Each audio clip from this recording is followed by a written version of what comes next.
यदि आपसे पूछा जाए कि क्या आपने अपने लिए कुछ लक्ष्य निर्धारित कर रखे हैं, तो आपके सिर्फ 2 ही जवाब हो सकते हैं, हाँ या ना। अगर जवाब हाँ है तो ये बहुत ही अच्छी बात है, क्योंकि ज्यादातर लोग तो बिना किसी निश्चित लक्ष्य के ही अपनी जिंदगी बिताए जा रहे हैं और आप उनसे कहीं बेहतर स्थिति में हैं। पर यदि जवाब ना है तो ये थोड़ी चिंता का विषय है। थोड़ी इसलिए क्योंकि भले ही अभी आपका कोई लक्ष्य ना हो, पर जल्द ही सोच विचार करके अपने लिए एक लक्ष्य निर्धारित कर सकते हैं। लक्ष्य का होना जरूरी क्यों है? 1 सही दिशा में आगे बढ़ने के लिए जब आप सुबह घर से निकलते हैं तो आपको पता होता है कि आपको कहाँ जाना है और आप वहाँ पहुँचते हैं।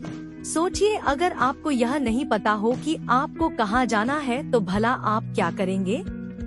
इधर उधर भटकने में ही समय व्यर्थ हो जाएगा। इसी तरह इस जीवन में भी यदि आपने अपने लिए लक्ष्य नहीं बनाए हैं तो आपकी जिंदगी तो चलती रहेगी, पर जब बाद में आप पीछे मुड़कर देखेंगे तो शायद आपको पछतावा हो कि आपने कुछ खास अचीव नहीं किया। लक्ष्य व्यक्ति को एक सही दिशा देता है, उसे बताता है कि कौन सा काम उसके लिए जरूरी है और कौन सा नहीं। यदि गोल्स क्लियर हो तो हम उसके मुताबिक अपने आप को तैयार करते हैं। हमारा सबकॉन्शियस माइंड हमें उसी के अनुसार एक्ट करने के लिए प्रेरित करता है। दिमाग में लक्ष्य साफ हो तो उसे पाने के रास्ते भी साफ नजर आने लगते हैं और इंसान उसी दिशा में अपने कदम बढ़ा देता है। तो अपनी ऊर्जा का सही उपयोग करने के लिए भगवान ने इंसान को सीमित ऊर्जा और सीमित समय दिया है, इसलिए जरूरी हो जाता है कि हम इसका उपयोग सही तरीके से करें। लक्ष्य हमें ठीक यही करने को प्रेरित करता है। अगर आप अपने एंड गोल को ध्यान में रखकर कोई काम करते हैं तो उसमें आपका कंसंट्रेशन और एनर्जी का लेवल कहीं अच्छा होता है।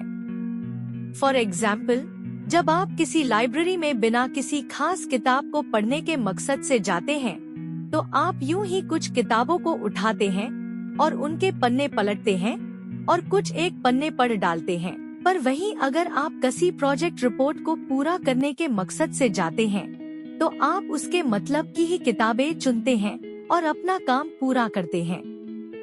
दोनों ही केसेस में आप समय उतना ही देते हैं, पर आपकी एफिशिएंसी में जमीन आसमान का फर्क होता है। इसी तरह लाइफ में भी अगर हमारे सामने कोई निश्चित लक्ष्य नहीं है तो हम यूं ही अपनी एनर्जी वेस्ट करते रहेंगे और नतीजा कुछ खास नहीं निकलेगा। लेकिन इसके विपरीत जब हम लक्ष्य को ध्यान में रखेंगे तो हमारी एनर्जी सही जगह उपयोग होगी और हमें सही रिजल्ट्स देखने को मिलेंगे।